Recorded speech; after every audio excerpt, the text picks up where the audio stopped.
So I did this to my face and I was very convinced I would never be beautiful or loved ever again. But here is my 10-day healing process. 1, 2, 3, 4, 5, 6, 7, 8, 9. Here's me on the 10th day, and that is because I tried counteracting the 3 biggest causes of scarring, and those would be scabbing, infection, and sun damage. So I'm going to take you through exactly every single step that I did to avoid a giant face scar. So right away, as soon as possible, make sure you cleanse the wound thoroughly and disinfect it. Proper first aid guidelines should be followed. If you don't know basic first aid, it's very accessible, look it up. Once you do that, you can take steps to prevent the wound from scarring. First things first, get it moisturized. Keeping the wound moisturized is majorly important, like 24/7. Seriously, the moment that you let it dry out, it starts to scab and it's on its way to becoming a scar. Neosporin is fine if that's what you have. I use good old Aquaphor because I already had some to heal my tattoos. Side note, tattoo artists give the best scar healing advice.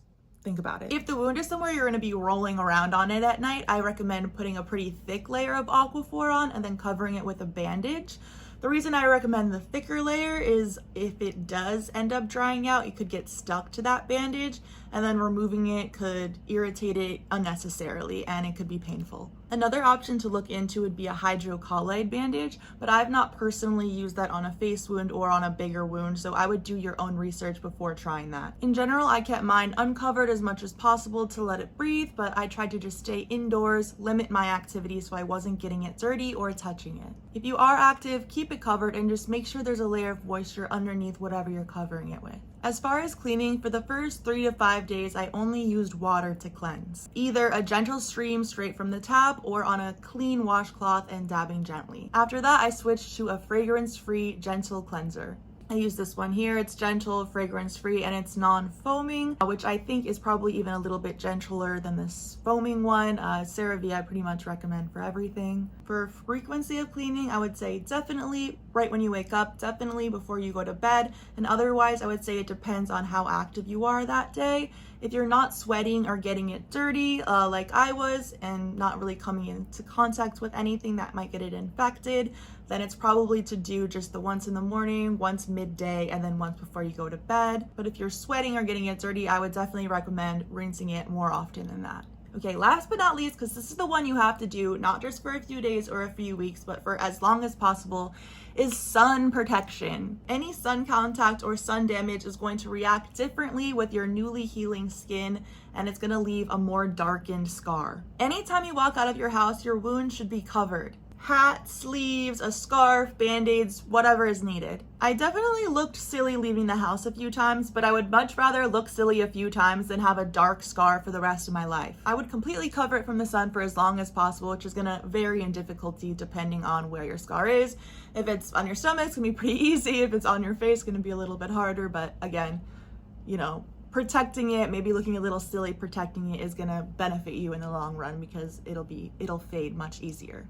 Personally, when I was working from home, I was even drawing the blinds during the day, like no sun for a few weeks. Once your wound is totally closed and not at risk of scabbing, you can switch from the Aquaphor to a regular moisturizer. I recommend something unscented and safe for sensitive skin, because even if you don't think you have sensitive skin, very likely the newly healing skin is pretty sensitive. And once you're sick of covering it, just make sure that the moisturizer you're using has SPF in it. I use this one, it's SPF 30, also CeraVe. If you want to use one with a higher SPF, then more power to you, probably a good idea. Make the SPF part of your daily routine and continue using it for as long as possible, for forever ideally, because it's important anyway. So those are all the steps that I followed. It's been a couple years now. I have very minimal scarring from this incident, as well as minimal scarring from plenty of other wounds that I have collected since then, thanks to roller skating, one-wheeling, a tumultuous relationship, and other hijinks. So if you have any other questions, feel free to comment. I know that hurting yourself, especially somewhere visible like on your face, can be super scary, especially when you have no idea how it's going to heal. But just stay calm, take deep breaths, and take the best care of it that you can, and it's gonna be okay. And I'm here for you if you wanna reach out to me in the comments or on Instagram, if there's any other questions that you have. I know it can be a scary time, so that's it. And if you think you are running around leaving scars from the ice inside your soul, don't come back for me. Don't come back at all. Time to edit.